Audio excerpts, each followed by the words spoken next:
It's Friday. Lucky me, I live in Lubbock, even though it's disastrously wet at the moment. Welcome to this edition of Heat Sinks, Florida Man Fridays.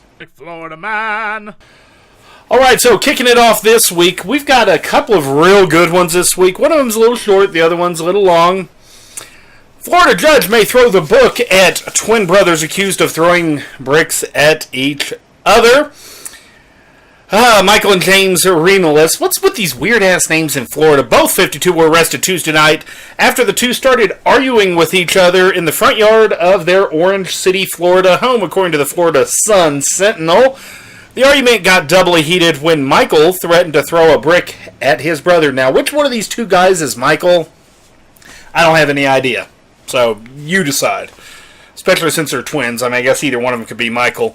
Well, apparently Michael threatened to throw a brick at his brother, causing his brother James to grab a brick in response. Michael threw a brick, causing a small cut on his brother's leg. James countered and struck Michael in the right eye, which was soon bloody and swollen, the Daytona Beach News Journal reports. Okay, so the guy with the screwed up eye, that would be Michael. So, there we go. Both brothers are charged with aggravated battery and were taken to the Volusia, I don't know what it is, County Branch Jail. Although they're not, even though they're identical, they are not alike as far as the jail's concerned. James has been arrested twice since the year 2010, and apparently Michael has been taken into custody 20 times in the last 10 years. So about twice a year they get a visit from one of the two brothers. Now the second story, this is kind of a long story, and this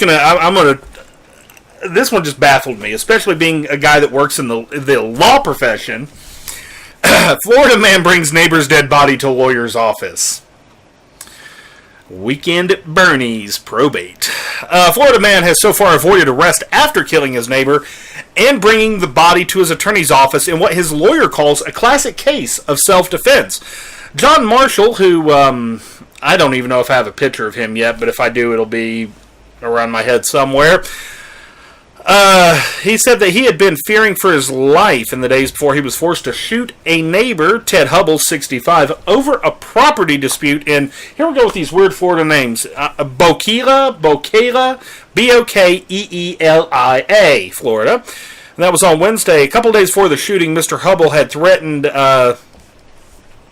Marshall. Mr. Marshall called the police, made a report about it, and so, they have a history of some aggression issues there automatically. Marshall, who is 52, told his attorney that Hubble approached him in what would be a mock apology wrought with sinister intentions. Ooh. As Marshall approached the seemingly apologetic man, Hubble pulled a gun on him. Hubble brought out his own gun and hit Marshall in the face with it, knocking out at least one tooth and chipping another. I think we have a picture of that, leaving a bloody mess. It was at that point he grabbed the gun at Mr. Marshall. Mr. Marshall grabbed his arm. Two men fell to the ground, fighting and struggling with one another before the gun went off, striking Hubble and killing him, according to the attorney. But what happened next left Robert Harris, the attorney, absolutely just dumbfounded.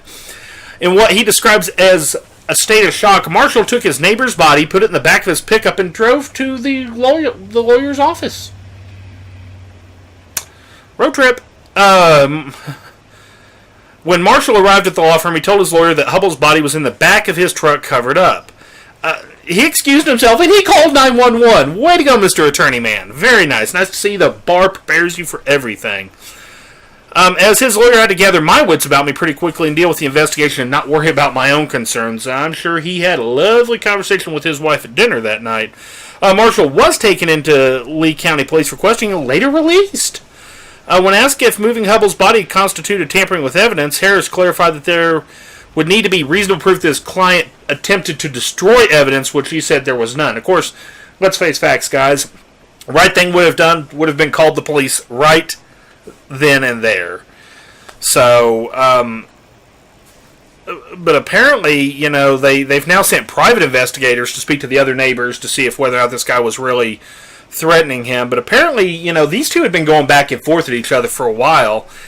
But, I'm just sitting here reading this story and it just baffles the living shit out of me, because it's not the fact that two guys living next door to each other got into it and one's dead. Why in the living fuck would you take his body, Weekend at Bernie style, and take him to your lawyer? Obviously, the guy may have, and it may have just been he was in complete and total and utter shock, and the old noggin just stopped working. I don't know. Either that or the guy's just batshit crazy. It's Florida. I'm opting for batshit crazy. Guys, rate, comment, subscribe on this video. New Heat Sinks tries this weekend. We're going to try some of the new stuff at probably Wendy's. We're actually going to do a fast food episode, if you can believe that. And we'll just try to keep it going. I've got a Heat Sinks arcade planned. Don't know what I'm going to do yet. I really don't. I've got so many wonderful games that are not from Nintendo, since Nintendo's a bunch of douchebags. So I'll figure something out. I may do GTA 5 for the PC if I can get it to work right. We'll do some cheats, and we'll do some driving around San Andreas and see just how much trouble I can cause. As always, guys, thanks for watching.